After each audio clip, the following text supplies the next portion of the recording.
Ayan na nga. So, nagdesisyon na si Senator Joel Villanueva. Sabi ko nga, subaybayan ho natin. Kasi itong si Senator Joel ay subaybay ko talaga yan.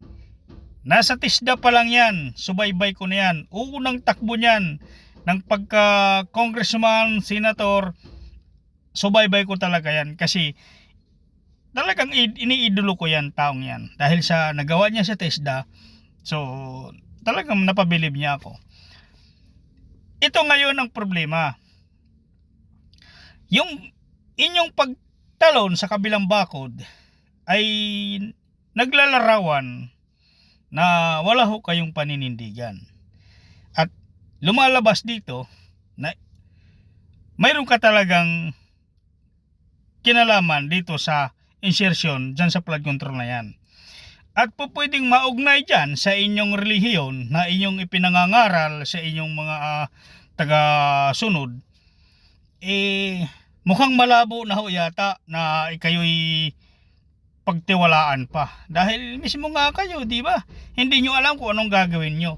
Sabi nyo, wala kayong kinalaman dyan.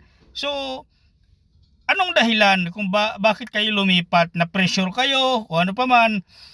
O kasi ang paglipat nyo parang inamin nyo na mayroon ka talaga kayong kasalanan. O di ba? Alam nyo yung kapalit niyan ay yung kalayaan.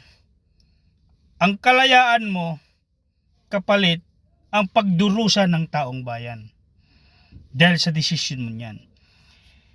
Alam naman ho ng lahat na ito'y nangyayari ay pagtatakip lang sa totoong isyu na dapat malaman ng taong bayan.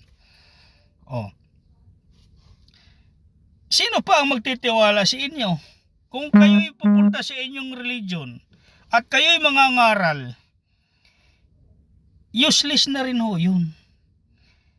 Kasi sinisigurado ko sa inyo na lahat, karamihan ng tagasunod sa inyo, mag-iisip na yon.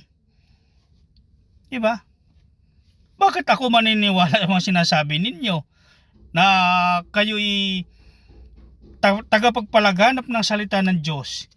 Kung kayo mismo ay walang paninindigan, ang Panginoon natin, tinubos tayo kapalit ng kanyang buhay dahil sa kanyang paninindigan.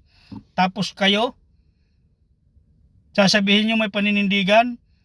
Kapalit niya ng kalayaan nyo, ang paghihirap ng taong bayan. Yon ang totoo dito. Senator Joel Villanueva. Diba?